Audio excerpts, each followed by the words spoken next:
여러분, 아주 오래된 글을 보면 그냥 박물관에 있어야 할 것 같잖아요?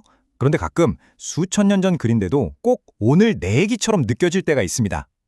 오늘 우리가 함께 볼 시편 140편이 와, 정말 딱 그래요. 이건 그냥 오래된 종교 문서가 아니고요. 우리 모두가 마음 깊이 공감할 수 있는 아주 인간적인 외침, 바로 그 절규에 대한 이야기입니다. 자, 그럼 바로 한번 시작해 볼까요? 이 기도는요, 첫 구절부터 그냥 감정을 확 쏟아부어요. 뭐랄까, 평화로울 때, 감사합니다 하는 그런 기도가 절대 아니고요. 마치 벼랑 끝에 몰려서 살려주세요 하고 외치는 그런 구조 요청에 가깝습니다. 어떠세요? 이 수천 년 전의 외침이 왠지 낯설지가 않죠? 누군가가 작정하고 나를 넘어뜨리려고 막 함정을 파고 있는 것 같은 그런 끔찍한 기분. 이거요, 그냥 옛날 이야기가 아니잖아요. 우리가 매일 겪는 직장에서 혹은 SNS 같은 온라인에서 심지어는 가장 가깝다고 믿었던 관계 속에서도 충분히 일어날 수 있는 일이죠. 좋아요. 그러면 시편을 쓴 이 사람은 도대체 어떤 상황에 처해 있었던 걸까요? 좀 더 깊이 한번 들여다보죠. 이건 그냥 좀 불안하다 이런 막연한 느낌이 아니에요. 정말로 눈앞에 닥친 아주 구체적이고 실제적인 위협에 완전히 갇혀버린 겁니다. 네, 바로 이겁니다. 이게 핵심이에요. 시편 기자가 말하는 적은요, 그냥 나랑 생각이 좀 다른 사람? 그런 수준이 아니에요. 먹잇감을 딱 정해놓고 아주 치밀하게 계획을 세워서 서서히 숨통을 조여오는 말 그대로 포식자, 사냥꾼 같은 존재라는 거죠. 여기 나오는 표현들을 좀 보세요. 정말 소름 돋지 않나요? 시편 기자가 쓰는 비유들이 정말 생생해요. 이건 그냥 화난다 하고 소리치는 게 아니죠. 혀는 날카로운 뱀 같고 입술 밑에는 독사의 독이 있고 가는 길마다 올무랑 그물이 쳐져 있대요. 이건 정말 치밀하게 계획된 사냥인 거예요. 그리고 여기서 말하는 포악한 자라는 단어도 좀 생각해 볼 필요가 있어요. 이게 그냥 길거리에서 주먹이나 휘두르는 그런 사람을 말하는 게 아니에요. 오히려 그 반대죠. 자신의 권력이나 지위를 이용해서 아주 교묘하고 체계적으로 약한 사람들을 짓밟는 사람들. 그런 구조적인 악에 더 가깝다는 겁니다. 자, 그럼 이런 끔찍한 포식자들 앞에서 시편 기자는 과연 어떻게 했을까요? 똑같이 덫을 놓고 독을 뿜어냈을까요? 아니요, 그는 그렇게 하지 않습니다. 대신에 하나님께로 고개를 돌립니다. 그리고 그 반응을 보면요, 위기 상황에 대처하는 아주 강력한 방법, 일종의 공식을 발견할 수 있어요. 첫째, 그는 하나님을 그냥 신이 아니라 나의 하나님이라고 불러요. 관계를 분명히 하는 거죠. 둘째, 그냥 도와달라고, 내 목소리 좀 들어달라고 솔직하게 외칩니다. 그리고 마지막으로 과거에 하나님이 자기를 어떻게 보호해 주셨는지를 기억해내요. 전쟁터에서 투구처럼 말이죠. 바로 그 기억을 믿고 지금을 버텨내는 힘을 얻는 겁니다. 이 부분은 오해하기 쉬운데 정말 중요한 포인트가 있어요. 이건 그냥 받은 대로 갚아주세요 하는 식의 복수심이 아니라는 거예요. 그보다는 훨씬 더 깊은 정의에 대한 갈망이죠. 뭐냐면 저들이 뱉어낸 그 악한 말과 행동이 결국 그들 자신을 덮치게 해달라는, 그러니까 악이 스스로의 무게에 못 이겨 무너지기를 바라는 그런 기도인 거죠.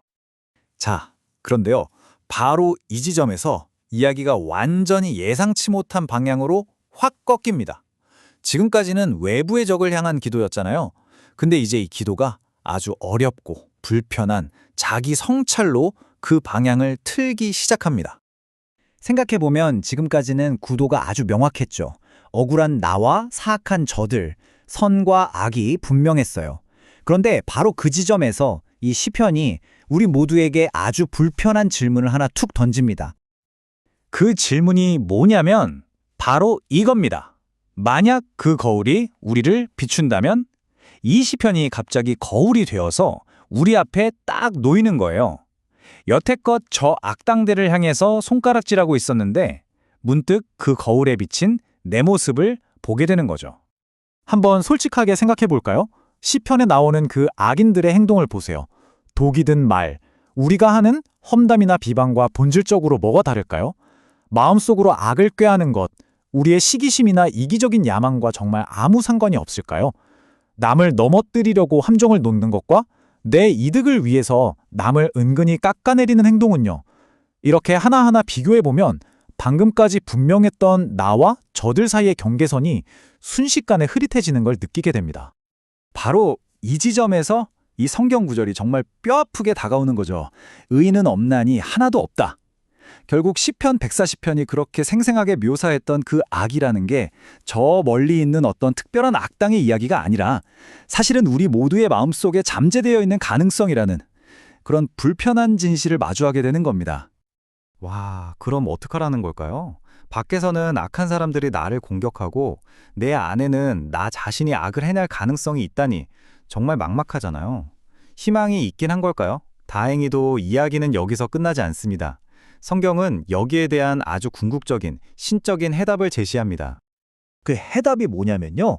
정말 신기하게도 서로 절대로 같이 있을 수 없을 것 같은 두 가지 개념 안에 있습니다.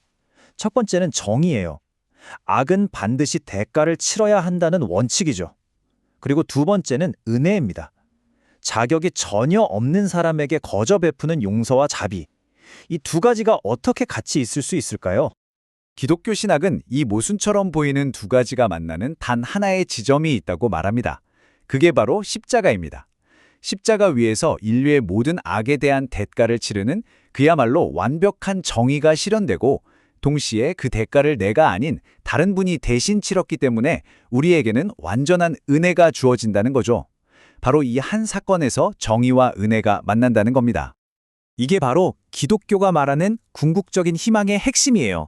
나를 밖에서 공격하는 그 불의한 악인들의 문제와 동시에 내 안에서 나를 쪼먹는 죄의 문제, 이 두 가지 거대한 문제를 모두 하나님께서 십자가를 통해 해결하셨다는 약속인 셈이죠.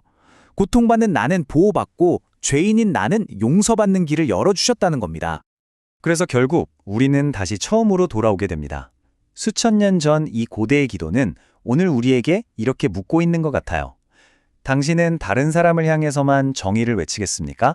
아니면 그 손가락을 돌려 먼저 당신 자신의 마음을 들여다보겠습니까? 이 깊은 질문에 대한 답은 아마 오늘을 살아가는 우리 각자의 몫이 아닐까 싶습니다.